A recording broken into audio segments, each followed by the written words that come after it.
Hello friends, welcome back to this your channel. तो आज हम इस लेक्चर के अंदर स्टार्ट करने जा रहे हैं हमारा चैप्टर नंबर 5 ऑफ क्लास 9। तो देखिए, सबसे पहले क्या है इसका जो नाम है, introduction to the Euclid geometry. Euclid एक हमारे बहुत पुराने जो हैं मैथमेटिशियन थे। और ज्योमेट्री से क्या मतलब है, ये ज्योमेट्री जो है दो वर्ड से मिलकर के बना है। एक ग्रीक वर्ड है वो जियो एंड मेट्री। इन दो वर्ड से मिलकर के ज्योमेट्री बना है। जियो का अर्थ होता है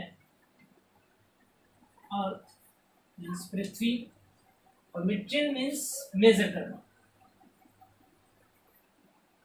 तो बेसिकली मतलब जो है कि जो अर्थ का मेजरमेंट जो है उससे रिलेटेड जो चीजें हम पढ़ेंगे जियोमेट्री के अंदर। जैसे जो भूमि थी मीन्स लैंड है कोई भी, उसको मेजर करना कि उसका जो है एरिया कितना है या कितना जो उसका पेरीमीटर है। इस तरीके से अगर कोई लैंड है तो हिस्ट्री के अंदर जो भूमि से रिलेटेड जो चीज़ें हम मेजर करते थे उसको हम ज्योमेट्री के अंदर पढ़ते थे।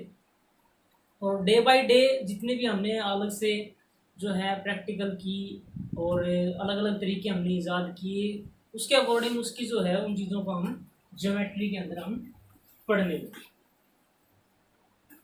दूसरा, अब ज्योमेट्री के अंदर फिर जैसे है कि शेप्स वगैरह के अकॉर्डिंग हम पढ़ने लगे, जैसे स्क्वेयर्स, रेक्टेंगल्स एंड ट्रायंगल्स।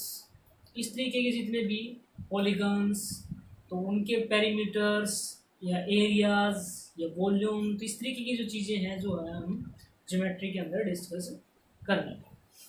तो यूक्लिड्स जो थे एक बहुत ही मैथमेटिशियन थे जो शुरुआत के अंदर, उन्होंने कुछ ज्योमेट्री के अकॉर्डिंग कुछ डेफिनेशंस और कुछ एक्सियम्स एंड कुछ पोस्टुलेट्स। देखिए क्या क्या थी उनकी डेफिनेशन। देखिए यूक्लिड ने जो डेफिनेशन दी, कुछ जो शुरुआत में जो डेफिनेशन दी पॉइंट्स की, लाइन की, सरफेस की, तो देखिए क्या क्या उन्होंने डेफिनेशन दी। सबसे पहले एक पॉइंट की डेफिनेशन क्या दी उन्होंने। ए पॉइंट इज दैट कि वह पॉइंट है विच हैज नो पार्ट, कि इस पॉइंट का कोई हिस्सा नहीं होता, जिसके पार्ट ना हो, उसका कोई पार्ट नहीं होता, उसे हम क्या बोलेंगे, पॉइंट बोलेंगे। मीन्स ये जो है इसकी ना लंबाई होती है, ना चौड़ाई होती है, ना ऊंचाई होती है, कुछ नहीं होता, इसका कोई पार्ट नहीं होता, उसको हम क्या बोलेंगे, पॉइंट बोलेंगे। दूसरा जो था लाइन की डेफिनेशन उन्होंने क्या दी। A line is breathless length. Means एक लाइन जो है उसमें चौड़ाई नहीं होती, ब्रेथलेस होता है वो, बट लंबाई होती है, उसमें केवल लंबाई होती है, उसमें चौड़ाई नहीं होती। इट मीन्स जो लाइन है is a breathless length. Means ये जो लाइन है, इस तरीके से कोई भी लाइन है, एक लाइन किसे कहेंगे हम जिसमें सिर्फ लंबाई हो, चौड़ाई बिल्कुल भी ना हो, उसे हम बोलेंगे लाइन। उसके बाद third, the ends of lines are point. अब जो लाइन्स होती है उसके जो एंड्स होते हैं, मीन्स जो पॉइंट जो ये होते हैं हमारे, इसके जो कोने या किनारे, वो हमेशा क्या होंगे आपके, वो आपके पॉइंट होंगे। Means the ends of lines are points. जहाँ लाइन्स खत्म होती हैं या जहाँ स्टार्ट होती हैं वो क्या होंगे, आपके इनिशियल और फाइनल जो है पोजीशन है वो क्या होते हैं हमारे, आपके हमेशा पॉइंट होते हैं। पॉइंट क्या होता है, जिसका कोई पार्ट नहीं होता। उसके बाद फोर्थ है straight line is a line. एक straight line is a line एक ऐसी लाइन है which lies evenly with points on itself, जिसके ऊपर जो है बहुत सारे पॉइंट्सों के साथ जो है वो लाई करती है। मीन्स इस लाइन कहने का मतलब कि एक जो स्ट्रेट लाइन जो होती है वो अपने साथ बहुत सारे पॉइंटों को इसके ऊपर लेकर के चलती है। मीन्स एक स्ट्रेट लाइन जो है एक ऐसी लाइन होती है जो अपने ऊपर बहुत सारे पॉइंटों को साथ होती है, साथ लेकर के चलती है। फोर्थ है, फोर्थ काम कर चुके। फिफ्थ जो है, the surface is that which has length and breadth only. अब सरफेस की बारी आ गई। सरफेस क्या होता है कि जिसमें लेंथ हो और ब्रेड्थ हो, सिर्फ ये दो चीजें हों, उसको हम सरफेस कहेंगे। जैसे कि जो लाइन था, लाइन में क्या थी, सिर्फ लेंथ थी। अगर इस लेंथ में अगर मैं ब्रेड्थ, चौड़ाई भी अगर मैं डाल देता हूँ तो क्या बन जाता है, आपका सरफेस बन जाता है। इट मीन्स जैसे ये बोर्ड है, इसमें सिर्फ लेंथ है और ब्रेड्थ है, ना ही इसमें हाइट है, ना ही इसमें जो मोटाई है, थिकनेस है, वो नहीं है। तो मीन्स जिसमें सिर्फ लेंथ और ब्रेड्थ होती है, सिर्फ उसकी बात करेंगे, लेंथ और ब्रेड्थ की, लंबाई और चौड़ाई हो, उसको हम क्या बोलेंगे, एक सरफेस बोलेंगे। नेक्स्ट हमारे पास दो डेफिनेशन और थी। सिक्स्थ जो है, द एजेस ऑफ सरफेस, जो सरफेस की जो एजेस हैं, मीन्स उसके जो किनारे हैं, वो हमेशा क्या होंगे, वो आपके लाइंस होंगे। जैसे लाइंस जो थी, लाइंस क्या था हमारे पास कि जिसके जो ब्रेथलेस लेंथ, जिसके अंदर सिर्फ लंबाई हो चौड़ाई ना हो, उसको हम लाइन बोलेंगे। और फिर इसके जो एंड पॉइंट्स थे, इसके जो किनारे थे, उनको हम क्या बोलते थे, क्या मिलेंगे, हमेशा वो आपके पॉइंट मिलेंगे। इसी तरीके से अब सरफेस जो क्या था, जिसमें इसके अंदर अगर हमने चौड़ाई दे दी तो वो आपका बन गया सरफेस। मान लीजिए ये आपका सरफेस बन गया, तो इस सरफेस के अंदर लेंथ भी है एंड ब्रेड्थ भी है। तो इसके जो किनारे होंगे, मीन्स ये जो किनारे हैं, इसकी जो बाउंड्रीज हैं, वो आपकी हमेशा कैसी होंगी, वो आपकी लाइंस होंगी। मीन्स ये जो है एक लाइन, ये लाइन है, ये लाइन है और ये लाइन है, ये एक दूसरे से लगभग रिलेटेबल है। जब आपकी सिर्फ लेंथ थी, ब्रेड्थ नहीं थी, तो वो लाइंस थी और उसके एंड पॉइंट क्या थे, पॉइंट थी। और जब आपकी यहाँ से लेंथ भी हो और ब्रेड्थ भी हो जाए, तो उसके जो वो क्या हुआ, सरफेस, और जो उसके जो एजेस हैं, मीन्स उसके जो किनारे हैं, वो क्या होंगे, आपकी लाइंस हो। उसके बाद आते हैं सेवंथ पे, a plane surface is a surface. Plane surface कौन सा होगा, a plane surface is a surface which lies evenly with the straight line on itself. एक ऐसा सरफेस जो आमतौर पर कैसे हो, जो अपने ऊपर स्ट्रेट लाइंस को कंटेन करता हो। एक ऐसा सरफेस जो अपने ऊपर सिर्फ जो है स्ट्रेट लाइन, बिल्कुल सीधी लाइन जो है, उनको जो है वो अपने ऊपर कंटेन करता हो, उसको हम बोलेंगे प्लेन सरफेस। प्लेन सरफेस से अगर हम डिस्कस करना चाहें प्लेन सरफेस को, इट मीन्स जैसे ये जो है, क्या इसको हम, जैसे इसमें ये जो है बिल्कुल सीधा नहीं है, तो इसमें जो है, इसमें कर्व है, ये हाथ जैसे है, ये मुड़ा हुआ है, सरफेस तो है, लेकिन ये प्लेन नहीं है। क्यों प्लेन नहीं है, क्योंकि ये जो है, इसके ऊपर कोई भी सीधी स्ट्रेट लाइन आप खींच ही नहीं सकते। कोई भी स्ट्रेट लाइन आप खींचेंगे, कोई भी लाइन आप खींचेंगे, तो वो भी इस सरफेस के साथ ऐसे मुड़ेगी। इसका मतलब क्या है, जो सिर्फ स्ट्रेट लाइन को कंटेन करता हो अपने ऊपर सभी को, तो वो क्या है, आपका प्लेन सरफेस है। अभी यूक्लिड ने हमें कुछ अजम्पशन दी थी, मीन्स जैसे कि उन्होंने डेफिनेशन बताई है, तो ऐसे ही उन्होंने कुछ अजम्पशन को, कुछ अभिधारणाएं दी जो कि यूनिवर्सल ट्रूथ माने जाते हैं, जिनका कोई आपके पास प्रूफ नहीं, लेकिन ऑब्जर्व करने से पता चलता है कि हाँ ये क्या है, बिल्कुल सच्ची है। तो इट मीन्स मतलब एक यूनिवर्सल ट्रूथ है कि पूरा जो है यूनिवर्स, उसमें वो है, क्या है कि वो सच्ची चीजें हैं, लेकिन उनका कोई प्रूफ आपके पास नहीं है। तो इस तरीके से उन्होंने कुछ अभिधारणा दी। तो उनको हम दो कैटेगरी में डिवाइड करते हैं, एक बोलते हैं उनको एक्सियम्स, और दूसरा जो है हमारे पास है postulate. Axioms and postulate. Axioms जो है मैथ के अंदर जितने भी ब्रांचेस हैं, लगभग हम सब में यूज कर सकते हैं। जो अजम्पशंस यूक्लिड ने दी, जो एक्सियम्स हैं, वो है जो मैथ के किसी भी जो है, हम कहीं पूरे मैथ के अंदर ओवरऑल जितने भी अलग अलग ब्रांचेस हैं, उनके अंदर हम इनको यूज कर सकते हैं। लेकिन जो पोस्टुलेट हैं, वो सिर्फ किसमें हम यूज करेंगे, सिर्फ जियोमेट्री के अंदर। तो ये जो है मेन जो फर्क है एक्सियम्स एंड पोस्टुलेट के अंदर। तो देखिए यूक्लिड की क्या क्या एक्सियम्स थी।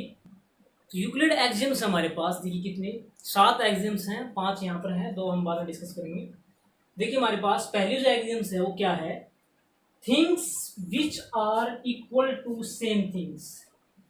ऐसी चीजें या ऐसे जो ऑब्जेक्ट हैं, ऐसे नंबर कह सकते हैं या कोई भी चीज है, which are equal to the same thing, जो किसी सेम थिंग इक्वल हो। मीन्स मान लीजिए दो चीजें आपके पास, एक ए और एक बी, ये दोनों चीजें, इन ए और बी की बात हो रही है, which are equal to same thing, ये दोनों किसी सेम थिंग इक्वल, मीन्स ये भी आपका सी के इक्वल है और बी भी आपका सी के इक्वल है, मतलब दोनों के दोनों सेम, सी दोनों के दोनों सेम थिंग के इक्वल है, are equal to one another, वो आपस में भी क्या होंगे, इक्वल होंगे। मीन्स अगर ए सी के इक्वल है, बी सी के इक्वल है, तो ए और बी आपस में भी क्या होंगे, वो इक्वल होंगे। ये आपकी पहली एक्सियम्स। उसके बाद सेकंड जो एक्सियम्स है, इफ इक्वल्स आर एडिड, अगर कोई बराबर आर एडिड, ऐड किए जाएं, बराबर चीजें ऐड की जाएं टू इक्वल्स, जो पहले ही आपके बराबर में है। मीन्स जैसे कि आपका ए और बी दोनों के बराबर है, ये दोनों बराबर हैं, इनमें अगर बराबर ही ऐड किया जाए, मीन्स जितना आप इधर ऐड कर रहे हैं उतना भी आप उधर बी के अंदर ऐड करें। मीन्स ए के अंदर आप अगर 6 ऐड कर रहे हैं तो बी के अंदर भी क्या ऐड करें, 6 ऐड करें, तो कोई फर्क नहीं पड़ेगा, द होल्स आर इक्वल। तो जो ऐड करने पर जो पूरा जो बना है वो आप भी क्या होंगे, आपके इक्वल होंगे। दोबारा देख लीजिए, if equals are added to the equal, अगर बराबर में बराबर ही जोड़ा जाए, मीन्स ए और बी जैसे बराबर थे उनके अंदर हमने 6 जोड़ दिया, या 3 और 3 उसमें भी जोड़ दिया, जितना इसमें ए में जोड़ रहे हैं उतना ही बी में जोड़े, तो कोई फर्क नहीं पड़ता, जो पूरा जोड़ने के बाद जो बनता है वो भी आपस में क्या होंगे, बराबर होंगे। ओके, मीन्स जैसे 3 इज इक्वल टू 3 है, अगर दोनों के अंदर अगर हम 12 जोड़ दें तो जोड़ने के बाद क्या बनेगा, 15 तो वो भी आपस में क्या होंगे, इक्वल होंगे। तो ये हमारी जो है सेकंड एक्सियम्स। उसके बाद थर्ड एक्सियम देखते हैं हम।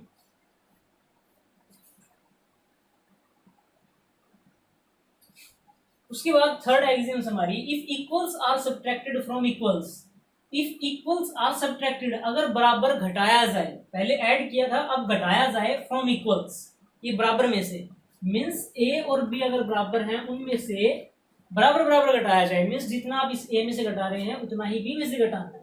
मीन्स मान लीजिए 6 घटा रहे हैं ए में से और 6 भी घटा रहे हैं हम बी में से, द रिमाइंडर आर इक्वल, तो जो घटाने के बाद जो आपका बचता है वो भी आपस में क्या होंगे, बराबर होंगे। मीन्स आपका जैसे 15 इज इक्वल टू 15 है, अगर इसमें से भी मैं 9 सब्ट्रैक्ट करूं और इसमें से भी मैं 9 सब्ट्रैक्ट करूं, तो घटाने के बाद जो रिमाइंडर बचता है हमारा 15 माइनस 9 6, इधर भी कितना बचेगा 6, तो वो भी आपस में क्या होंगे, बराबर होंगे।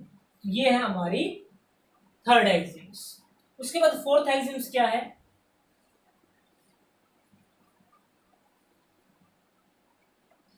उसके बाद फोर्थ एक्सियम्स हमारे पास, things which coincide with one another, ऐसी चीजें जो आपस में एक दूसरे से मिलती हूँ, मीन्स कोइंसाइड करती हूँ, बिल्कुल एक जैसी चीजें हूँ। कोइंसाइड से मतलब है कि अगर एक दूसरे के ऊपर रख दे तो बिल्कुल आपका कुछ भी पार्ट आपका अलग से नहीं निकलना चाहिए, मीन्स एक दूसरे के बिल्कुल सेम चीजों जो बिल्कुल मिलती हूँ, with one another are equal to one another, तो वो भी आपस में क्या होंगे, इक्वल होंगे। जो एक जैसी चीजें हैं बिल्कुल एक जैसी हैं वो आपस में क्या होंगे, इक्वल होंगे। इक्वल होने से मतलब है उनका एरिया, उनका पेरीमीटर या उनकी जो भी जो मेंसुरेशन है वो सारी की सारी क्या होंगी, आपकी इक्वल होंगी।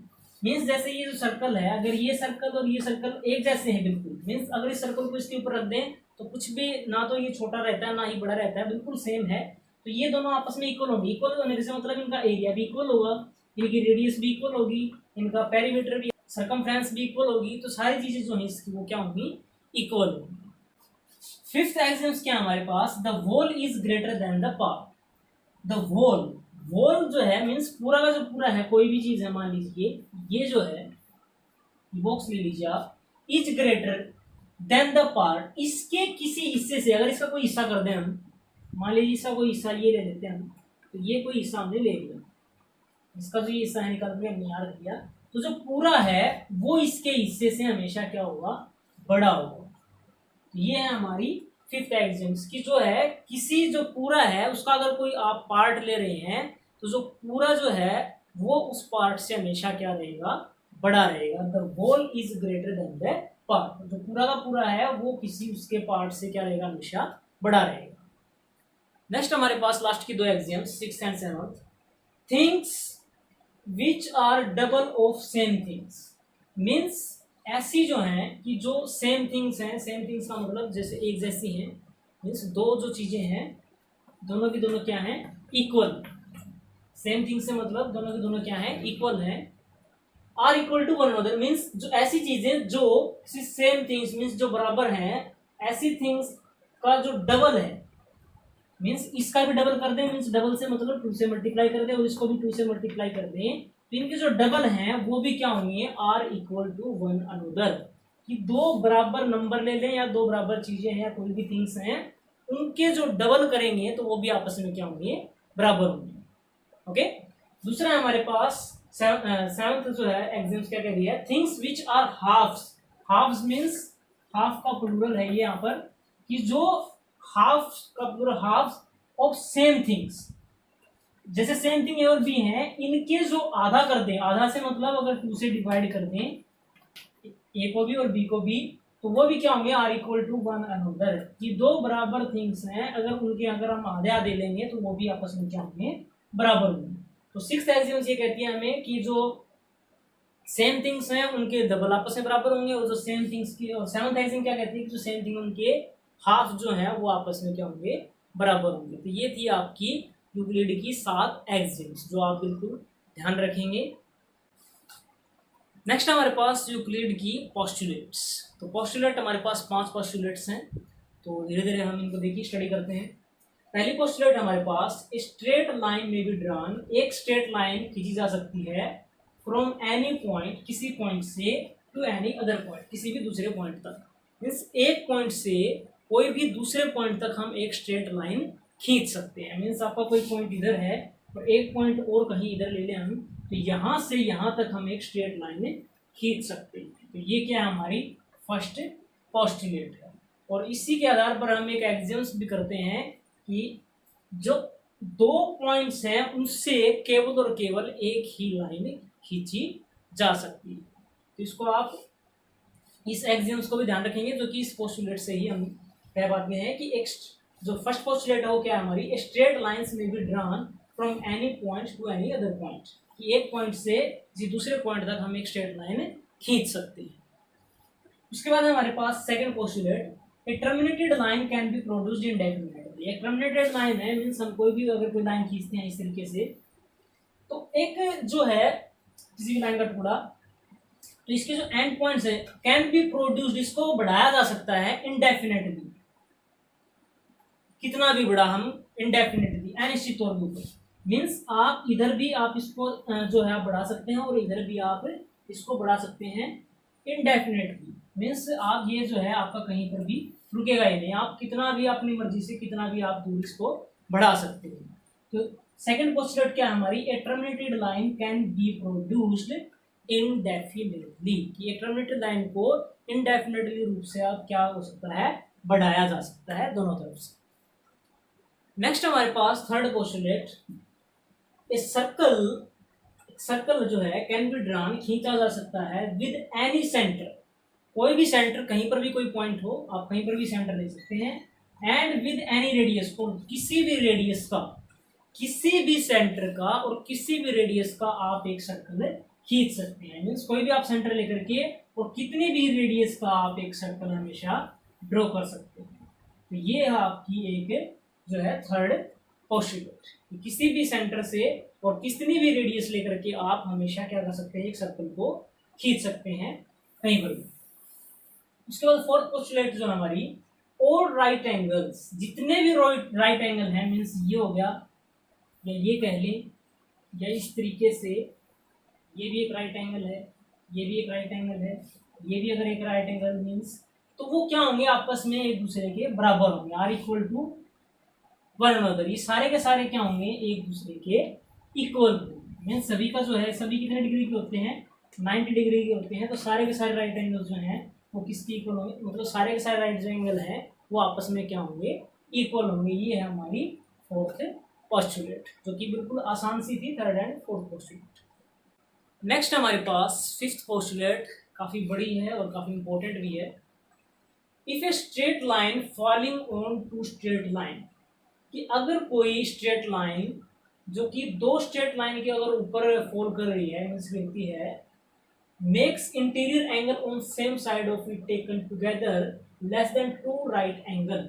इस तरीके से मान लीजिए दो स्ट्रेट लाइन आपकी इस तरीके से, तो ये कहते हैं इस तरीके से कोई दो स्ट्रेट लाइन आपकी, ये भी एक स्ट्रेट लाइन है और इस तरीके से आप ये भी एक स्ट्रेट लाइन। इन दो स्ट्रेट लाइन पर एक स्ट्रेट लाइन इस तरीके से आपकी फॉल हो रही है। ओके, मान लीजिए ये L1 है, ये L2 है और ये जो M है ये इन दो स्ट्रेट लाइन के ऊपर डल रही है। On two straight line makes interior angle on same side, same side के जो इंटीरियर एंगल हैं ये बनेंगे आपके P Q, ये आपके A और ये B। ओके, तो P और Q एक साइड के हो गए और A एंड B आपके एक साइड के हो गए। तो इज टेकन टुगेदर, तो इस तरीके से कि किन्हीं का जो सम है, किसी एक साइड का सम, ए और बी का जोड़ और पी और क्या हुआ जोड़ करेंगे हम, तो इनमें से किसी एक का सम जो है वो कितना आना चाहिए, 180 से कम आना चाहिए। जिस मान लीजिए ए और बी है, ए और बी का जो जोड़ है वो क्या रहेगा, 180 से छोटा रहेगा। देन तब क्या हुआ, the two straight line if produced indefinitely, अगर उन दो स्ट्रेट लाइनों को इनडेफिनेटली रूप से आगे बढ़ाया जाए, मीन्स इसको भी हम आगे खींच दें और इसको भी हम L2 को भी आगे खींच दें, मीट ऑन साइड, इधर भी आप खींच सकते हैं, मीट ऑन दैट साइड, तो ये जो स्ट्रेट लाइन है ये आपस में कहाँ आपस में मिलेंगी, उस साइड मिलेंगी on which the sum of angles is less than two right angle, जिस साइड आपका जो इनका ए और बी का सम और पी और क्या होगा सम, जिनमें से 180 से कम रहेगा उस साइड वो मिलेगी। मीन्स अगर ए और बी का जोड़ अगर 180 से, टू राइट एंगल का मतलब एक राइट एंगल 90 डिग्री का, टू राइट एंगल 180, तो दोनों का जोड़ अगर 180 से कम है तो L1 और L2 उस साइड आपकी जाकर के मिल जाएंगे।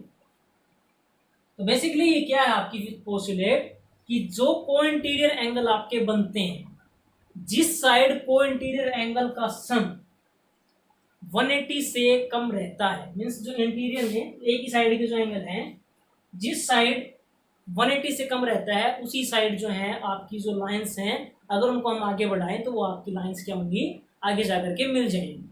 मीन्स इस तरीके से अगर कोई मान लीजिए इस तरीके से कोई है और ये 60 डिग्री है और ये आपका 50 डिग्री है और ये आपका हो जाएगा 120 डिग्री और ये आपका हो जाएगा 130 डिग्री, तो इन दोनों का जो सम है वो आपका बनेगा 110 एंड इनका और इनका सम बनेगा आपका 250। तो ये 180 से ज़्यादा हो गया, 180 से कम इधर है, तो ये जो दो स्ट्रेट लाइन है वो इधर आकर के आपस में अगर इनको बढ़ाएं तो इधर आकर के आपस में कहीं ना कहीं जरूर मिलेगी। तो ये आपकी फिफ्थ पोस्टुलेट। तो यूक्लिड की जो डेफिनेशन है, एक्सियम्स हैं और पोस्टुलेट हैं, कई बार जो एग्जाम्स के अंदर पूछ ली जाती हैं, तो ये जो पेपर पॉइंट ऑफ व्यू के हिसाब से भी, पेपर के हिसाब से भी क्या है, काफ़ी इंपॉर्टेंट है। तो आप इनको ध्यान में रखेंगे और इनके बेस पर हम फिर एक्सरसाइज भी करेंगे। धन्यवाद।